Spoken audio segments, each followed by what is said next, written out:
Welcome to another episode of the Jay and Rob Toy Show. I'm your host, Rob McCallum, aka Rob McZaw, but this is not a one-man solo effort. This is a two-man tango. So let me introduce the Skeletor to my He-Man, Mr. Jay Bartlett. Hello, my friend. How are you today? I am excellent. I feel like this is a new beginning for us. We're on the big, bright TV screen going around the world at planetary speeds that are unheard of, and we've got a lot to get into. Are you ready? I'm ready with my new HD look. I'm kind of digging it, so I'm for sure. Let's do this, man. Super 7 has announced Transformers Ultimates waves going well into the future. Now, this is against typical Super 7 practice. Usually, they like to announce 4 figures, make you wait 4 to 6 months, and then reveal the next figures that they want to do in a line. But for some reason, they have said, here's all the Transformers that are coming out for our recently announced Ultimate line.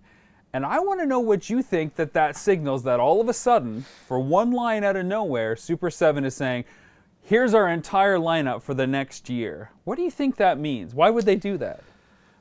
Dude, that's simple. I think they've got some very stiff competition. Hasbro is Transformers. They just are. They've been Transformers from 1984 till now. And the War for Cybertron line is just crushing it on all fronts. So if they're going to go and compete against Hasbro, they've got to kind of show the customer, hey, if you invest in us, we're in it for the long haul too, kind of thing. Because now, they're competing for the customer's dollars. It's a little risky. But Hasbro is Transformers, right? Like Super 7 couldn't get these figures if they weren't licensing them. So what is Super 7's real play here with Transformers if they've got to pay Hasbro anyways and compete with them on top of it? I just don't see where the business acumen comes in and taking a chance and having to pay for this and yet compete with the people that you're basically licensing it from, who are also licensing non-transformable Transformers already in the red line. That's correct, yeah? Yeah, I don't think there's any shame in being second in the toy industry, and I think that's what they're kind of aiming for. At least it seems that way to me. That's a pretty big piece of the pie, considering how much Hasbro owns. If Super 7 can become the second, and who knows, maybe they'll start to grab Joe and other IPs as well. It's a smart move, but again, the Transformer fan base is so loyal to Hasbro because they're the originators of it, right, in North America. So I don't know, man. I know myself, I'm not too excited for it, especially they don't transform, right? So we'll have to see. Have to get it in my hand. It's funny, you bring up the fact that you can't transform them, but let's be clear, anytime we buy Transformers, we're not sitting there transforming them. We may do it once out of the package just to see how it looks, if we even open them, and 90% of the time they're in robot mode when they're in the package, so if we don't open figures, then they're just going to stay in robot mode anyways. So why spend all those millions of dollars on tooling and molds to allow something to transform for the adult collector, which is typically just a shelfer. They just want to buy it, put it on the shelf, lead that shelf life that they love. And so I think Super 7 is smart not to have to spend money on something that nobody's really going to touch and play with. It's not like you're on the ground going bing, zoom, zap, I'll get you Decepticons. Like, no, they're on the shelf. You think you're better than everybody else because you got it on there now. These are limited figures, and that's it. I don't think you're correct there. I think Transformer fans love to transform them, as we saw at Transformers Con that we were at. I myself, I don't like doing it because I suck so bad at transforming them. I actually have to look on YouTube and find someone else who's already done this because I can't read the instructions. But just to have that option, I want to have that option in a Transformer. It's almost like a G.I. Joe figure not coming with any weapons. It's just kind of strange to me. So I'll check it out, like I said, in my hands, but I'm going to stick with Hasbro for now. I think with Super 7 revealing 4 waves, even before the first wave pre-order is done, I don't think those pre-order numbers are where they should be. And they're trying to get people excited to say, hey, if you stick with us, we're going to show you a Transformers lineup like you've never seen. We're going to show you stuff from Action Masters, and I think there's Beast Wars stuff in there, or Predacons, or Pretenders. They're kind of going everywhere from G1 cartoon to IDW, and I think that approach is really cool. I just don't think it's enough to sway people from the stuff that they truly love when it comes to Transformers. And I agree. You hit it on the head when you said, Hasbro already has the Red Line, which is basically the same idea. They're kind of trying to go for like that really obscure stuff. I think the Ghost of Starscream is one of the launch figures. But the thing is, Hasbro is already doing that. They just released the first wave of the 86 line, which is based on the animated film from 1986. So they've already kind of have that market. It's just a matter of time before they do their own, Ghost of Starscream. And I don't know, Hasbro is probably just like, here, go ahead, you can license it. We're going to get all the money anyway. Try your shot at it, because there's no way they're going to dethrone Hasbro. No way. Yeah, and do you think it's really because they're such super fans of Transformers? I mean, look at some of the accessories that are included with Optimus Prime. He comes with a basketball and a surfboard. These are things that are not likely going to be included on other releases. I feel like this is hey, we got one shot to do Transformers. We're going to make this as niche as possible for the biggest, most popular characters, because it's never going to get done unless we do it. Yeah, he's going to come with a lot of accessories that were only just in that one episode. All the figures are, hence the Ghost of Starscream, right? That was in 2 episodes. It was in one G1 episode, and then Ghost of Starscream appeared in Beast Wars for an episode as well. They've got to try something different, right? If you're going to have a non-transforming Transformer, you're going to have to hit it right out of the park, right off the bat. And that's not giving Prime and Megatron their laser axe and mace. You have to go beyond that. And none of these companies yet are doing Spike and Daniel and Sparkplug. And that I don't understand. That's like a huge missed opportunity. I think actually Spike comes with Prime, doesn't he? Or is that another figure that's out there that does that? Is that the one we looked at? I can't remember. I can't remember, but the point is 100% right. If you're going to include a surfboard for Optimus Prime, why not include some of the human characters that were supposed to be that gateway for the audience? Yeah, and you know what's funny on that point too is that Hasbro has done accessory packs for characters like Sideswipe and Optimus Prime, because when those figures came out for War for Cybertron, fans were complaining. Sideswipe should have his jetpack. Optimus Prime's trailer doesn't have roller, and it doesn't have really anything in it, right? So they made this accessory box that you can buy, and it kind of comes with all this extra stuff. So they recognize the mistake they made. They're trying to correct it, and I think Super 7 is taking notes like, okay, we're going to give all the fans, everything but the kitchen sink with our first release. Does it signal like a troublesome, worrisome spot to you that they have now reissued Wave 1 of TMNT and Panthro and Lino as well? Like, these are moves that Super 7 hasn't done ever. And they've been putting out figures a long time. And now they're breaking the rules of, once you order this wave, that's it. It's, made to order, manufactured, that's it. And now it's like, oh, well, here's Wave 1 re-release of TMNT. Oh, here's Lino and Panthro that you can get for our $500 Thunder Tank. What is going on? I think they want a bigger piece of the pie. Super 7 is arguably a niche company. I mean, they're big, but they're not as big as Hasbro. I think they want to be. So think about it from a business point, right? You have Thundercats, which is a huge IP. You're making these limited figures, which makes the initial demand there. But then they sell out, and you still have all these people like, hey, I want Lion-O. It's like what happened with Masters, remember, in the 80s, where the later waves came out, but you couldn't get He-Man and Skeletor. So the line died pretty quick, right? It's that same thing. If you don't have the hero figure, it's just a huge mistake. And I just think they want to make more money, plain and simple. Yeah, and those characters are the most popular. And I know a lot of people are excited about that Thunder Tank that they announced. I think it's 27 inches long, 15 inches wide. This thing is a crazy vehicle. You and I have talked. It's virtually a playset. And if you missed Wave 1 of Thundercats, like I did, and you're thinking about, oh, I got to get this because this is a really cool toy, even if I'm not the biggest, Thundercats fan. But if I'm going to get this, then I have to get, Lino and Panthro, of course.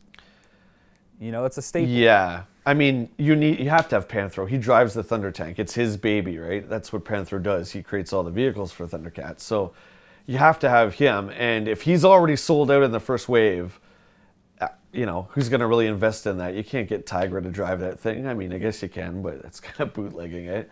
But it's funny that Super 7, actually, I got an email from Big Bad Toy Store regarding Super 7, and there was quite a few errors, I guess, in the first wave of Thundercats. And Super 7 is sending out to all of us customers this free upgrade kit. So I guess there's like really weird, bizarre things with Jackalman, like his fur is a different color on his chest when it should be brown or something. So they're sending off like a different head for him and stuff like that. So they're really listening to the fans, and they're really correcting the mistakes. I didn't catch any of these mistakes. I think they look great, but that's pretty cool, man. No charge, or just shipping them to us. Free shipping and everything. And this is the second time that they've really listened to the fans in recent months, because when TMNT, their line based on the original Playmates toys, but now 6-inch scale, fully articulated and designed by Four Horsemen, of course. Mm-hmm. When they came out, people were asking about the weapons. Are they going to be stuck to the weapons rack? Are we going to have to break that? What are we going to have to do? Are they going to be painted or not? And they said, you know what? Don't worry about it. We're going to give you 2 sets of weapons. One that are completely painted, because that's what the adult collector wants now. They want that, version that they never had as a kid, because they couldn't afford paint apps to that degree at Playmates back in the 80s and 90s to keep the price point down. So they decided to do that this run. But you know what? We're going to give you the weapons on the weapon rack, unpainted as well, so that you have 2 sets, so that you can have it kind of held back in the package if you want, and you can still see everything painted up front. So they're doing a great job at listening to the fans. I just don't know if the Transformer thing is going to work. It feels a lot different than, say, what they've done with Thundercats or Turtles. Well, dude, we love Transformers. We do, right? It's, it's in our top 5, right, for both of us. And when we talked about this before, just, we were having a conversation with ourselves, and none of us were really too excited about that. I mean, I had the same reaction that I did when I saw the Hasbro Red line, where it's like those Takara PVCs we used to collect, the little 2-inch ones back in the early 2000s. It's like that. It's like they look cool, but ultimately they don't transform, and that kind of just fades. I mean, you have to have that option in a Transformer. I'm okay without transforming, honestly. It's literally going to go on my shelf. I don't need to put it in any other mode, especially with Prime. If you're not going to have, the box truck to go on the back of them, I really don't need to see him in the truck mode. It does nothing for me. Yeah. Hot Rod, that's a whole nother story. Hot Rod is begging to get transformed into a car, and of course, in robot mode as well. And again, for something like Hot Rod, I'd probably do the rule of 2, because that way I can, pose them side by side one another, car mode, robot mode. Well, that would be the rule of 3, my friend, because if you're going to open 2 of them, you still have to have one in the box, right? So Transformers is super hard to do. I did the 86 line. I bought 2 of all of them, and I bought 2 of all of them. Okay, and I still can't bring myself to open a second Cup or Grimlock. I have 2 of them, and I still can't do it. What's wrong with me? Well, those are your problems that will keep you up at night. Yeah. I would be opening them. Yeah, maybe I'll do that. Well, if you want to help out your buddy Rob here with some of those Transformers 86 duplicates that you got, I will open them. And you can see what they look like in the flesh.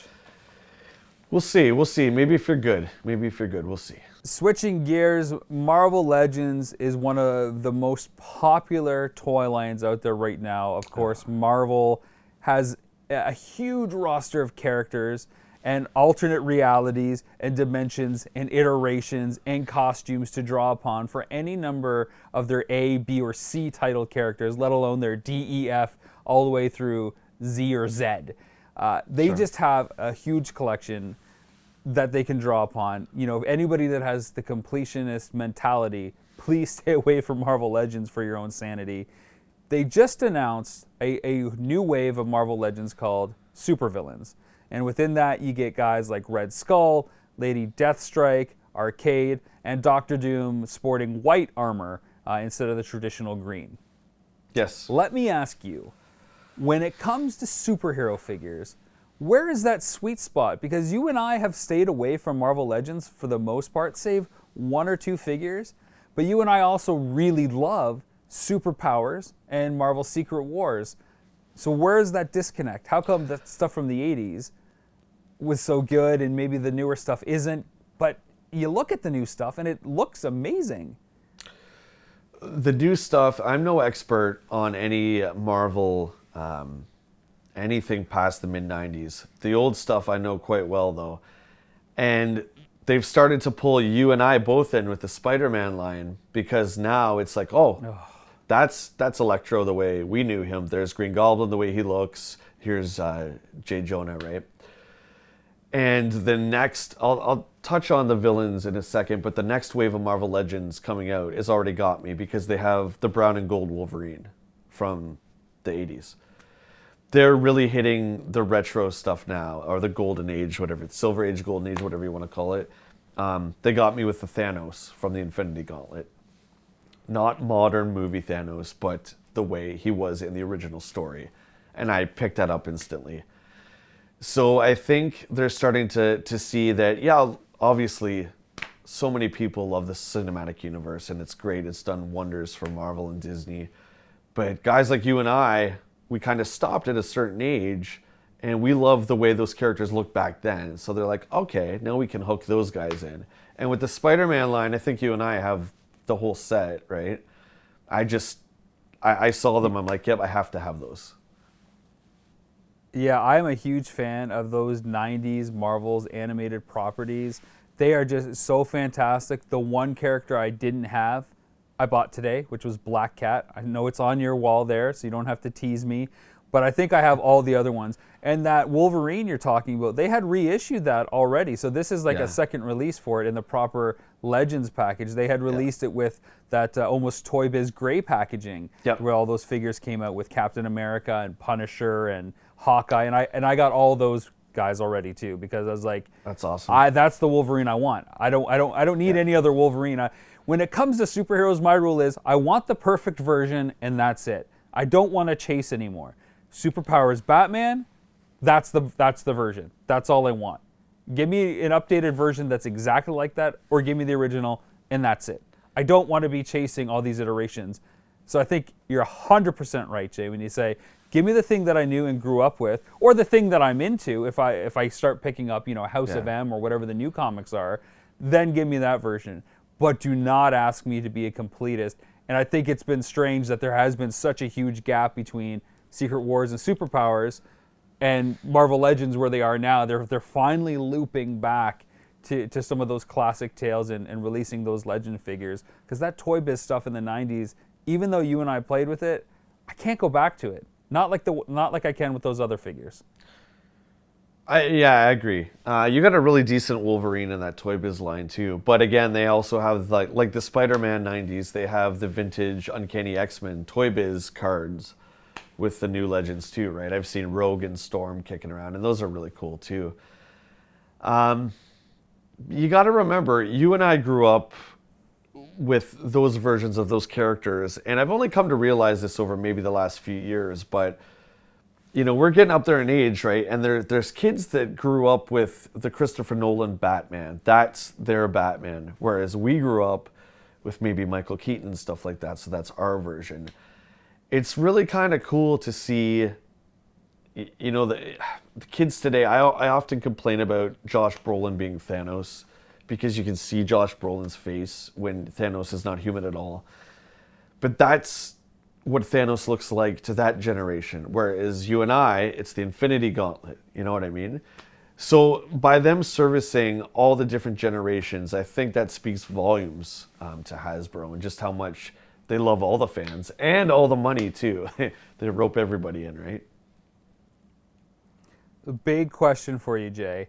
If they continue down the rabbit hole of 80s and 90s comics, let's say they revisit Secret Wars, Black Suit Spidey, that whole run of comics, the Infinity Gauntlet saga, Warlock, Surfer, all the stuff that really defined us and introduced those characters because we were just at that right age.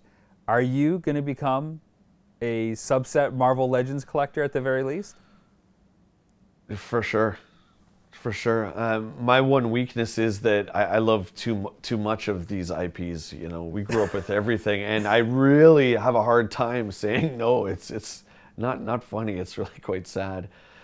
But I've already started to, like I said, I've got the whole Spider-Man line now. I've got Thanos, and I had Carnage from a few years ago because he's one of my favorites too. I can certainly see that. If they brought out, imagine this, a Hasbro Pulse crowd-funded Galactus with Surfer. We would both get that in a second. Ugh. We would both get that. Like, they made Sentinel, why not Galactus? I mean, they made Unicron. They can make Galactus. I think Or give me like a Warlock versus Thanos or something 2-pack. Infinity because War, there's yeah. amazing 2-packs for Marvel Legends. Yeah. Oh, something like that. That honestly makes me want to play like a kid, because if there is one genre we played all the time, sure there was He-Man, sure there was G.I. Joe, but we played superheroes so much. Sure. And I don't know why that was the well that we went to, even above Turtles, which we kind of enjoyed on our own, and Joe, like I said, superheroes was the thing that created the most imagination for our playtime. And I don't know what it is about that, because all the brands have that. But superheroes was very special for us. Yeah, and it was. And we both kind of tried to follow as it transitioned into mainstream cinema. We both tried to follow it with, Daredevil, which was not very good. And the Sam Raimi Spider-Man stuff was okay.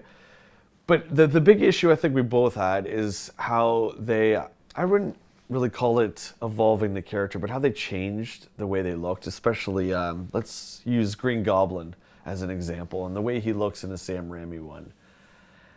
I have such a disconnect because that's not Green Goblin to me. Do you know what I mean? And I get it was the 60s, and, you know, Goblin has a rubber mask, and that might not transition too well now, but it was just so far removed, and one reason why I don't identify with a lot of the Marvel Cinematic Universe too is because they're the same but different, if that makes sense. You know what I mean? Yeah, it's like it's just different enough that you can't accept it, regardless of the rationale. Like Goblin, they wanted to make it like a suit of armor with a scary mask because they didn't have the CG down perfectly to do an entire animated face like we grew up in the 70s Spider-Man cartoon, or even the 90s one. Yeah. You know, that looks perfect and like very cartoonish and like an actual cartoon character. That's hard to translate for that. I mean, like you mentioned Daredevil and X-Men right around the turn of the century. There was a good chunk of Marvel films that came out that were not particularly awesome. They were close, but they just didn't quite cut it. And all the corners they cut pushed me back, and I know they pushed you back. You're like, I'm good. But let me ask you this. Why is it then you and I both love Tim Burton's Batman so much, those two Batman movies? They completely changed the look of everybody. Everybody. But there was something like, I just thought Penguin was so much cooler, and Catwoman was so much cooler, and they changed the way they looked completely. Everything was dark. So, I don't know, man. I have no rhyme or reason to that. I can't answer that. I think for something like Batman, like when you look at 89 Batman, the Burton Batman, like it was such a drastic departure that it was like saying right up front, this is not 66 Adam West Batman. Sure. It's not. This is closer to comic book Frank Miller stuff. This is closer to, Neil Adams. This is not 66 Batman. So right away they're saying, okay, you have to expect something different. And then the audience went in knowing that it was going to be different. But Batman, that was a movie that your mom and you took me to go see because my folks were going to take me to see Batman, and I was like 8 years old. And I remember the crowds of people at the theater, and that was like one of the first big movies I got to go to. And I'll never forget going to Galleria with you guys at Cineplex Odeon. It was just amazing. It was a good experience, and I don't remember the first viewing. I just remember my overall, my thoughts on the new Batman. And I just remember we kept saying, well, where's Robin? Where's Robin? Because Batman at that point never really was without Robin. So he was kind of by himself here. And I just thought that was really strange. And I also remember Nicholson's Joker didn't sit well with me either. I love it now. But back then, and it wasn't even the Batman TV show Joker. What's his name? Caesar Cesar Romero. Yeah, it wasn't even, that wasn't my Joker. My Joker was the Justice League, you know, the superpowers. That was my Joker, right? So Nicholson didn't look anything like that. And that was just, that really kind of, I'm like, well, what are you doing messing with my stuff? Again, strange because I accepted the Batman in black. I thought that was really cool. He didn't have the blue and gray. But Joker was kind of, I didn't know what to think about Nicholson at first. But maybe it wasn't such a hard departure for you to swallow Batman in black, considering we just saw Spider-Man go to an all-black suit as well, who was Sure. blue and red, Sure. and now blue and gray, and now he's in a black suit. Yeah, let's go black. Black is the new cool, right? Every hero gets different, colors and whatnot, and you either like it or you don't, but sometimes it catches on, and going black almost always works for whatever you're into, I think. Yeah, and the movie is so dark. It just works perfectly. There's so many shots when you don't really see anything except the eyes and in the bottom of the cowl, right, his lips and stuff. It's just, that movie's beautifully lit. It's beautifully shot. It's just an incredible masterpiece. Not the Schumacher one. Not that one. That we also saw in the theater, Batman and Robin. Yeesh. And Batman Forever with Jim Carrey. I think those films are great. I think they are great for different reasons. They don't have. I mean, they're in the same universe as the two Tim Burton films, of course, but they're very stylistically different. Much more like Batman '66, right in your face with comic book colors. Sure. And all four of those films had great toys. I remember all of those Batman toys, man. Batman '89 with the Batmobile and that weird plastic cocoon that went over top of it. The Batwing, that Batcave is like still a lot of people's favorite Batcave. There's not much to it, but it's pretty iconic when it comes to Batcave playsets. That's funny you say that because I can't stand that line. I really can't stand that line. Just comparing it to superpowers, where I know a lot of the molds were taken from the old superpower molds, right? But the Batman, remember he had the round, like it wasn't like chiseled like the superpowers one, and Riddler looked really cheap looking, and I wasn't a fan. And the gold packaging just didn't do it for me. I know you're a big fan of that line, but compared to superpowers, I'll pass. Yeah, I mean, I like the line because I like the movie. I always thought it was weird that we had all these Batman characters with that big, bold, like gold, chrome metal, airbrushed kind of look to the package. I didn't like the comic book paper, spray on. Ugh, that's garbage. But then they also had like Superman and Wonder Woman, and Penguin was sort of part of it, but not really. And Lex Luthor, like Toy Biz reissued all that stuff. They were different molds. They look very close to the superpower stuff, but they're very different. And I mean, they can get away with it because if they've got the the license to do Robin, well, Robin looks a certain way. And if you've got the same scale as something that's come out before, then that figure is probably going to look the same way too, right? Yeah, I remember breaking. We broke a lot of those figures. Batman in particular, I remember broke a lot. The plastic was cheaper. They just felt cheaper in your hands. And to this day, you can take Superman or Batman from Superpowers, squeeze the hell out of their legs. They're not going to break. But those Toy Biz ones are so fragile. Yeah, I don't know. I think I have a couple of them back there, but... Yeah, and the Joker one isn't anywhere near as good as the Superpowers one.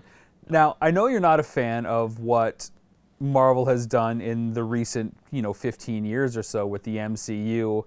I know you can appreciate everything that they've built and managed to interconnect like 20 plus films together and then, eventually get to the Infinity War. Well, you can't get behind them and it's not your cup of tea. You've got to appreciate what they've done and all the toys that they spurred. And now that there's so much love for all that and they have so many resources behind them, that's got to be the catalyst to allow Hasbro to go back and do figures on the old stories. Because if it wasn't for them doing all those other figures, there's no way we would get to the figures that we loved. Because you can't put out, brown and orange Wolverine 17 times unless you have other versions of Wolverine that you put out. Of course, yeah, absolutely. And since the Infinity Gauntlet in general was such a massive event in 1991, it's still my favorite story in comic books. It's pretty cool that they chose that to have everything built up to. I mean, there's a lot in comics that's happened over the last 20, 25 years I know nothing about. And that just shows how powerful that story was, that they pulled that and decided to make that the climax of all their films, or the phase one, whatever they're calling it, right? It's pretty cool, man. It's powerful stuff. But it begs the question, right? As they begin phase 4 now, how can they possibly top the Infinity Gauntlet saga? That's what I I mean, was. you That's can what I bring was it saying. back, 'cause Yeah, go ahead. yeah, you can bring it back because the Infinity Gauntlet has been around for a long time. Lots of different people have held it. Doctor Doom has held it. Reed Richards has held it. Silver Surfer has held it. You know, so you can go back to that well, or do you dare to go somewhere else? I honestly don't know where Marvel's gonna go. Like the Infinity Gauntlet, that was such a massive event.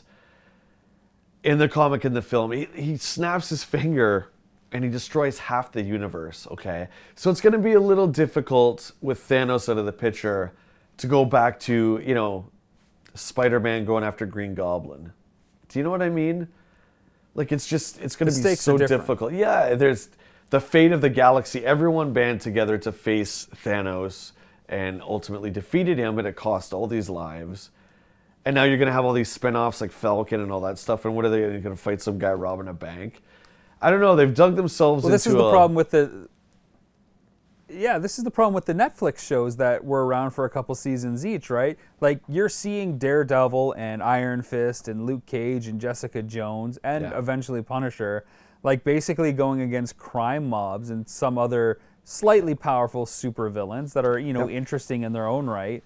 But that is happening at the same time that the Avengers films are rolling out and they're dealing with like Loki and Ultron and building up towards Thanos. Like, it's just like there's two different realities here. Like, it's hard to get excited about something here that's happening at the street level, even though it's good for a bunch of other reasons, when it's Yeah. like everything is on the line every second in every scene in this other stuff.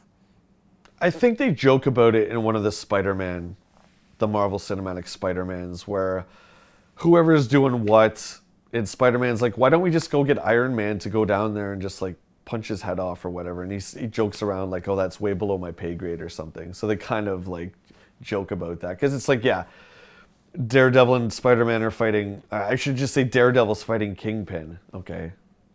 So what? Go get Thor just to pick him up out of the building, right? And that's the end of that.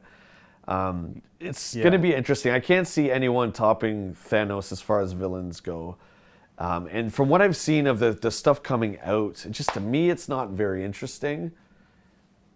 I don't know. I like the what's the WandaVision show that's out now. I mean, I've heard that's doing really good. They've really done some cool different things with that, which is pretty neat. I'll be honest, where I come from in this, it's like the stories that play out, I've seen some of them, obviously. I've read some of them. So it's less interesting because they're either going to stick to the script or they're going to divert in ways that, I don't know, may or may not pay off. But I think a lot of this is like, how are they planning to connect the dots? I think that's the game that so many fans like to play right now. Like, are they going to pull this in? Is this how they're going to get X-Men into the MCU now that Disney has the rights back to everybody in the X world that Fox previously owned? Or are they going to try to do this? They're trying to like complete some sort of like, puzzle or mystery that's happening at a producer level and not really focusing too much on the story. Because, like, yeah, the story's good. WandaVision is interesting. People were bitching about the first 3 or 4 episodes. I thought they were far more interesting than what's come out recently for WandaVision, where they're filling in the gaps and they're, the mystery is finally getting tidied up. And you're like, okay, I get it, sure. But people are like, okay, but they're solving this now, so this must mean these characters are coming in now, or this has got to happen now, or this is what they're doing. And I think people are getting more excited for what's going to happen on a story level than what's happening in the story that they're watching. Sure, and I've never seen an episode of it, but I've heard tons of people talk about it, and it kind of sounds the same to me like The Mandalorian, and we've discussed this as well, where season 2 started to go into that with Ahsoka and Bo-Katan and the Darksaber, and we both said, okay, you don't need to go this route. You don't need to do this. These characters are solid enough on their own. And so I hope the WandaVision show doesn't rely too much, because I heard you see what happens when everyone gets snapped back into reality, and they talk about the Infinity Gauntlet and stuff like that. So I'm with you. I hope they steer away from that and it just becomes its own kind of show and it doesn't have to rely on that past stuff, I think the best thing about WandaVision is that it's only being planned as one season. It's planned as a lead-in to the Doctor Strange feature, and that's it. There are other shows like Falcon and Winter Soldier that are designed to have multiple episodes and seasons, if it's necessary. But WandaVision, it's 9 episodes. That's it. It's a bridge series to lead into something else. They don't need to do anything else, and I think that's gutsy. And you know what? That's like those superpower team up books that you would get all the time in comics where, oh, I love that run of Green Lantern and Green Arrow in the 70s, or when Punisher and Spider-Man team up. It's like just a memorable run of 2 characters that you love, and that's it. It doesn't need to go on for 5 seasons. Sure. Yeah, it's like The Defenders. That wasn't very successful on Netflix, right? Which is strange because they brought all the shows together, and at least to my knowledge, no one really seemed to care. Those shows did pretty good. Like Daredevil was the star, right? And then they brought them all together and it just kind of did nothing. So, yeah, I mean, I just stay away from the stuff we know, make new stories, and just let those characters speak for themselves, Yeah, I will think it's cool if we get a new Scarlet Witch, Wanda, and a new Vision figure that is branded as WandaVision, because I think that's always a nice homage or ode for collectors that are doing it, but I don't think we need a whole run of characters for everybody that's there. Just 1 or 2 little tokens to put on my shelf, or for anybody out there that is such a huge fan of it, because it is going to be such a limited blip, and I think that's what would make the collecting part of it so cool, because stuff like Mandalorian, they're going to reissue and reprint so many of those Mando figures, and they're going to do it every time a new season comes up. Slight iterations if the character changes armor, like we've seen between seasons 1 and 2. But these one and dones, I think, are great, especially from a toy collecting point of view. It's like, you want it, now's your chance to get it, and if not, that's it. Yeah. It's hard for me to look at a company as big as Disney and kind of think, I mean, this show's really taken off. I almost hear people talk about it like they talked about Mandalorian when it was playing. It's hard for me to believe that they're going to stop making it. I don't know. I just can't see it. If it's being really successful, they're gonna keep doing it. They're gonna milk it. That's what I think. It may lead into Doctor Strange, but I can see them still continuing it. If people love those 2 characters that much, they're not gonna stop, man. They want to make money. Come on, I don't think it's gonna. I know you haven't seen an episode, and if you start watching it, you'll see why I don't think it's gonna go on. That's fair. And you know what? I'm judging it. I haven't seen 1 episode. You're absolutely right. So I'm just kind of guessing here. Yeah, but I mean, look, are we gonna get Baby Yoda back? I mean, I think everybody's seen the finale of Mandalorian too, or is he out of the Mandalorian? Like, Disney would be nuts to write that character off. They can make so much more money with more versions and more figures of him, right? Of course, the Star Wars fan in me wants that to be done. He left with Luke. That's such a perfect ending, and leave it. But again, it's like, the Marvel universe now. Where do you go? You've had such a big climax where Luke Skywalker came back, took a very Force-sensitive student with him, and where do you go from here? Like, what's in store for Din after this? Think about it. Where's he gonna do? Him and Bo-Katan are gonna fight over Mandalore? Like, it's hard to say, Yeah, that's fair. The superhero stuff is crazy, though. Marvel is clearly not slowing down. They have 10 shows in the works, plus all their features. That's a lot of figures for anybody that wants to collect Marvel Legends. I think the only way you can handle Marvel Legends is choosing a subset. So it's really cool to hear that you're actually dipping your toes in that after, frankly, a lot of I'm good on anything Marvel for the last 10 years. We both love Spider-Man. I think that's our favorite character in Marvel, like our favorite good guy character. But I don't like what they've done. I don't like what Sam Raimi did with Spider-Man. I definitely don't like the Marvel Cinematic Spider-Man. I don't like how he's kind of like Tony Stark's apprentice in the Iron Spider story. And I don't want to see Spider-Man go into space. I don't need to see that. I want him to fight Green Goblin and stop bank robbers, right? That's a Spider-Man I like. So for them to go back and go, okay, you old school guys, Golden Age, Silver Age guys, this is the Spider-Man you liked, here you go. Here's the cheesy Electro, the cheesy Green Goblin. So, I don't know. I'm going to be a sucker for that, and they've got me with Thanos, they're going to get me with Wolverine. see what else they pull out of their dirty little hats. All right, well, that's our good cue to switch to viewer questions. Our first viewer comes from Jordan, not Jordan Morris, just Jordan.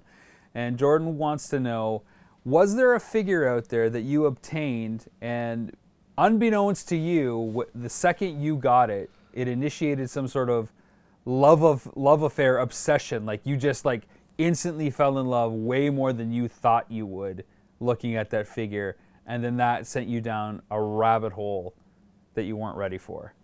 This is recent collecting or when I was younger? Anytime.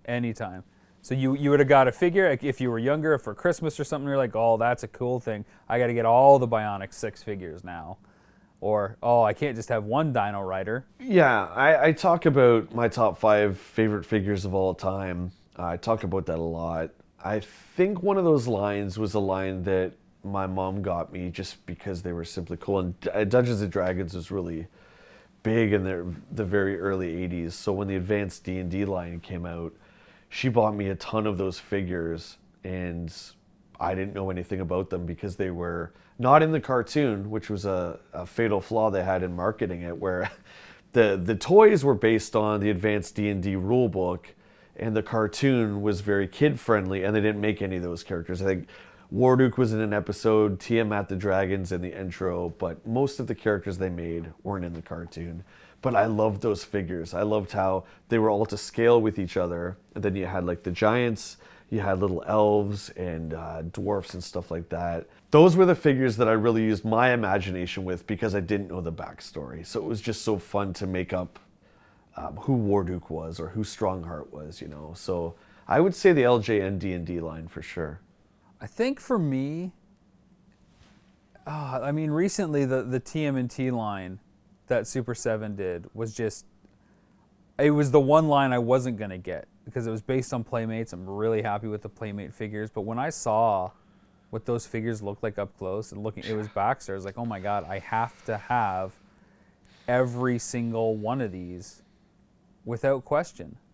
Like, they're just so good. And if I think back to things that were before, I mean, I don't know. I don't even know. It happens all the time with me. That's the worst part. I'll get one figure from any line, and I'll think, oh, wow, this is way more special than I thought it was. It happened with DC Unlimited. There was a time when you and I were both collecting DC Unlimited. Yep. There was those Masters versus DC Unlimited figures. I'm like, oh, my God. And a lot of them look just like the Superpower figures. I'm like, this is like the adult version of those. It's like, I got to go down that rabbit hole and get these now. It happens too frequently, especially when I either revisit a line that I only had one or two characters of, or something that I never had as a kid and I get to kind of experience at my own pace now as an adult. It's every figure line of note is a trap. And I'm glad right now I don't have any M.A.S.K characters or vehicles, because if I did, it would be really hard just to have one. They're that cool. You want to be careful with M.A.S.K, buddy. You don't want to be playing with that. That's one of the most expensive lines out there. Oh my goodness. I told you I have an extra Thunderhawk for you and a mat tracker, so you can have that next time we see each other. More recently, I can't afford it. I can't afford that. It's yours, my gift to you. But I can't afford all the other figures I would have to buy. You could deal with it. Trust me, you could deal with it. You gotta have Thunderhawk. It's on our poster. The NECA Turtles, the cartoon turtles, I stumbled across those 2 packs. And that's another example of me as an adult collector where I'm not the biggest Turtles fan, but I had them in my hand and I'm like, I can't put these back on the shelf. I have to have these. They looked exactly like the first cartoon. And they came with all the little hints from all the different episodes, the little comics and the blueprints of the blimp and stuff like that. I couldn't say no. And then, of course, then it's like, well, I want to get the Playmates lineup, right? So I got to get Splinter, Shredder, then you have to have Foot Soldiers, then you got to have Krang. And you and I kept setting limits, remember? It's like, okay, after that, we're going to get Baxter, and then that's going to be it. And then it's like, well, now the Frog guys are out, and now the Rat King's out. It's just, oh, God. Help me. Help me. It doesn't end, and it's always just, it's just one more figure. It's just one more figure. It's never just one more figure. It's never just one more figure. Never. No. I'm getting really close. I'm not there yet. For those Cartoon Ninja Turtles. I'm getting close. I'm getting close. I keep telling myself that. I was just gonna say if they start to go down that silly road with the Bebop and Rocksteady and the bunny outfits or whatever, like they'll stop it for me. Danny's got a question. He says, "Is there any figure that you guys regret selling or buying?" Jay, is there something that sticks to your mind that you regret buying right away or selling, perhaps? I don't think I've really sold much that I've ever regretted. A lot of the stuff I've unloaded that was just kind of, I don't need this. A big box that my mom gave away to my cousins when I was a little kid. It was all my Masters of the Universe stuff, and I mean all of it. All my 6-inch stuff, so that's where I think all my Sectars went. Definitely all my He-Man, a good chunk of my Cops. That I didn't really have a choice in, but yeah, of course I regret that, because now to try and collect vintage Masters of the Universe, good luck. He-Man is so hot right now, so all that stuff is expensive. I mean, a He-Man figure, just He-Man's like $150 complete, right? So does that count, Danny? I hope that answers your question, because that's a big hurt here, right here. I have unfortunately sold a lot in my life, and everything I've sold has typically gone towards funding a different project, which I think is a pretty easy justification. But within that, letting go a box Snake Mountain that I got for $100 off eBay in the year 2000 was really hard. And even recently, as part of a trade, letting go a boxed vintage Grayskull was really tough, because it was in amazing condition, and that artwork is so nice. Yeah, it is. But if it wasn't, it had to be part of the deal in order for me to get a Classics Grayskull, which is harder to get and more expensive than trying to get a really nice boxed one again of the vintage. So both of those were really, really hard sales to make. And early on, when I moved back to Canada, we were moving from one place to another, and I got rid of a lot of my classics. Like, I had like 4 or 5 years of subscriptions worth of classics because I was jumping around between freelance gigs and trying to figure out kind of financially what was going on. And moving is expensive, and I wanted to make sure I had enough, because you've got a family, you know, they can't starve when you've got figures in your basement. So I unloaded a lot of stuff. And we made the transition, and everything was good. And just on the upswing, when work was picking up again, I bought something with essentially a good chunk of the money that I had sold stuff for. And I don't regret it, because it's something I love. And those are official storyboards from Jurassic Park. There's 4 of them, and they're amazing scenes. Sure.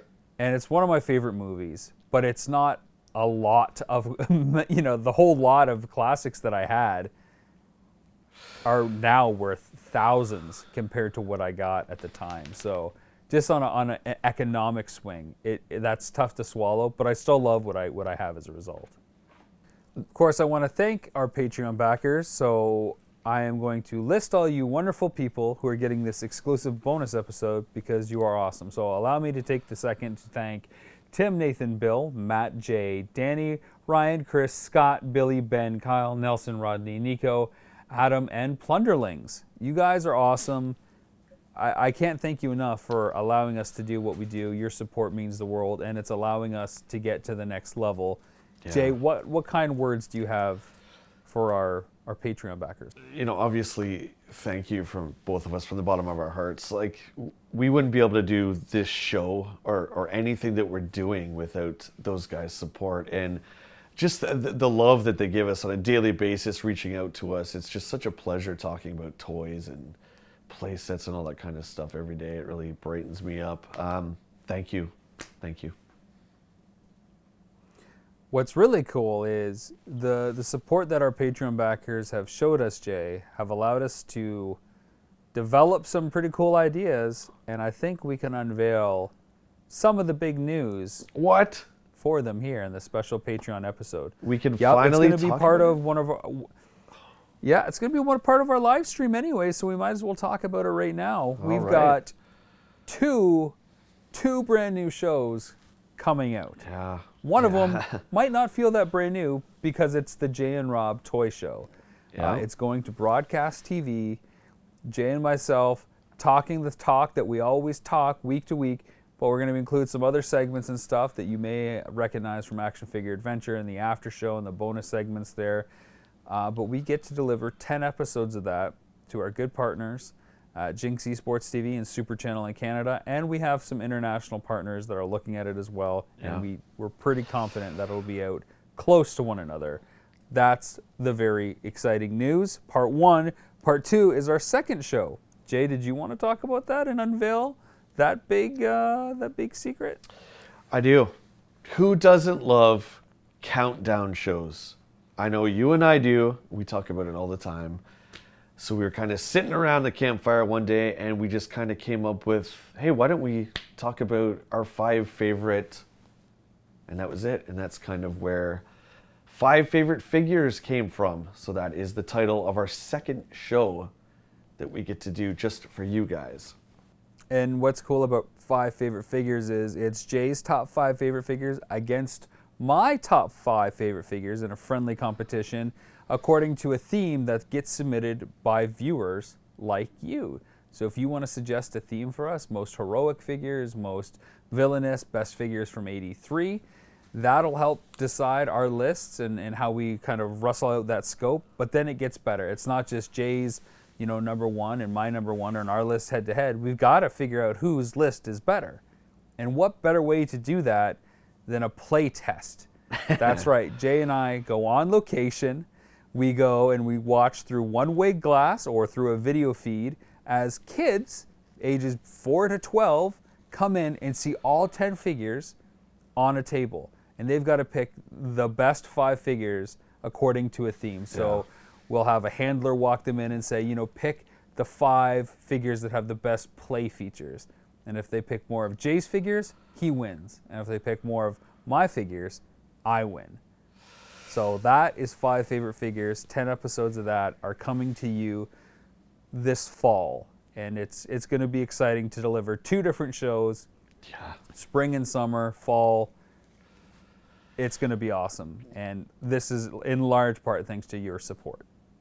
Yeah, absolutely. And, this is everyone watching, everyone listening, obviously has a passion for action figures. And Rob and I certainly do. It's just great to be able to share that with you guys at this level and these ideas and these creations that we have in our heads, that they're actually becoming a part of reality. So thank you again, guys. Well, that brings us to our action figure spotlight. Jay, what do you got on deck? What is the special figure you want to single out for this episode?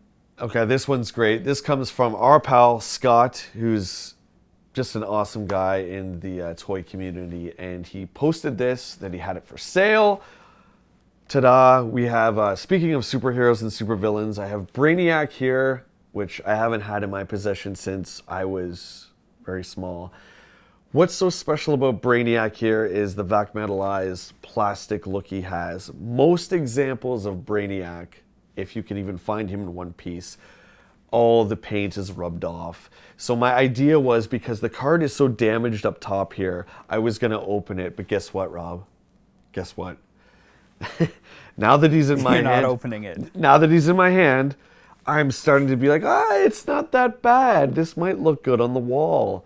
So now I'm really fighting if I should open it or not to join the rest of my loose superpowers. But I want to thank Scott again. He's such a great dude and another fantastic deal. I'm proud to have Brainiac in my collection. Well, I think you should keep it carded and just keep looking for a loose one. There's no rush to open it. Like you said, if the package is that good, put it on the wall. You can still look at the figure. That's true. Just leave it the where it is. Leave it where it is. My figure this week is a different one. It's a bit of a deep cut, okay? I don't have a lot of love for the Masters of the Universe Origins line because it's just a rabbit hole I can't go down. It's a little bit hard to get out there and collect. I love that the figures are affordable. It's just a strange iteration of Masters because it's sort of based on the originals, but there's some differences. Yeah. I don't love it. I've only got one to date, and that's Prince Adam's Sky Sled. Now I have two, but of course it's the hipster deep cut figure that people are on the fence about. I don't know if you know which one I'm gonna pull out here, but this is a figure I don't. that was released exclusively from Mattel Creations. So this was never retail. This was a very short pre-order window for a version of a figure, and that is a translucent Skeletor. So this Skeletor is completely clear all the way through. It's limited. It has this see-through case. It's for the adult collector, labeled back here. It says on the front, in modernized version of the 82 figure, 1/12 scale. It's 16 points of articulation, 8 interchangeable body parts, and it's just Skeletor, like you would expect to see. Sure. But it's all clear and translucent. It's just they're trying to pay homage to the figure. Mattel Creations is doing it with all the brands, Uno. They had a different version of He-Man and Battle Cat that were an homage to a painter and sculptor, I believe, in Japan. And everybody's like, I don't want to pay $450 for that thing, and that's what it's sold for.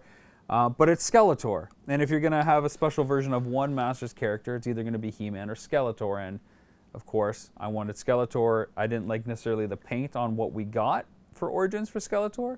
But, you know, why not have something like this? So this retailed for $50 US plus shipping. So this is an expensive Origins figure. Wow. But it's cool. It's honestly cool. It's the closest I've had to a figure in hand. And it's easy to remove from the package and put it back as well without having to rip a blister off a card. So I may play with it. What's the significance behind him being translucent? A lot of times in it, you know, for example, in Star Wars, if they're translucent, they're either a Force ghost or it's a hologram. So was there any like Skeletor episode when he was a hologram, or what's with that? There's absolutely nothing about the clear transparency. They're honestly saying they just wanted to pay, you know, homage to the form factor. So just by keeping it a solid lump of plastic and not having to pay for paint, yet still charge more as if there was paint on it, they're trying to say you can appreciate what this figure looks like just in form, in pure physical design. Cool. Because it is completely translucent. I don't know if it'll be collectible in years to come. It was a short order. It is Skeletor. We'll see. Right now, I'm not sure it's auction worthy, as my good friend Jay Bartlett would say. I don't think it is, but that is a very hipster pick, and I'm not surprised that you picked that one. I honestly think I have a couple of Origins figures, only one that I've opened, and that was Battle Armor He-Man. And I think you should get just a regular one if you find Zodak or Roboto out there. I think you should buy one, especially for $14.99 Canadian. Check it out, man, because they are very affordable, and they're pretty cool. I'm looking for Grayskull, if I may tell you that little secret, but I haven't found it yet. Ugh, no. The box art for Grayskull looks great, but the mold, I'm good. Sorceress, it's cool that she comes with it, but that is I'm very good. cool. That is very cool. I'll wait to see what these other Masterverse characters actually look like, despite the blurry pictures that have recently showed up online of the new Kevin Smith-driven figures. They look interesting. I'll save it at that, and we can talk about those figures on a future show. That'll do it for the special Patreon episode of the Jay and Rob Toy Show. Hope you guys have enjoyed this. Jay, where can people find you on social if they don't already know? I am just Jay Bartlett. I don't have any fancy nicknames, so if you just search Jay Bartlett, Facebook, Twitter, Instagram, you'll find me. I also have my own personal toy YouTube page. Just again, search Jay Bartlett, you'll find two. I'm the uncooler Jay Bartlett on the bottom. And you can find me, Rob McCallum, at Rob McZob on Twitter, TikTok, Instagram, and of course, subscribe to my YouTube channel too. I'm Rob McCallum, writer-director, the big cool guy who loves to be a shelfer just like you. We love shelf life. Put it on the shelf, feel good about yourself until the next figure that you just need to have. Mortgage your house, get a figure for the shelf. That's the rule we all live by, right? As we end all our episodes, take care of for the love of toys and the warmth of scarves, take care of yourself. And each other. Because playtime, Jay, Why do you keep gonna say adding? it? Why do you Or do keep I gotta adding? say it? Why do you keep adding on to it? It just every episode it gets a little longer and a little longer. You say it. Go ahead. Go ahead. Because the best time of day is playtime. Late time.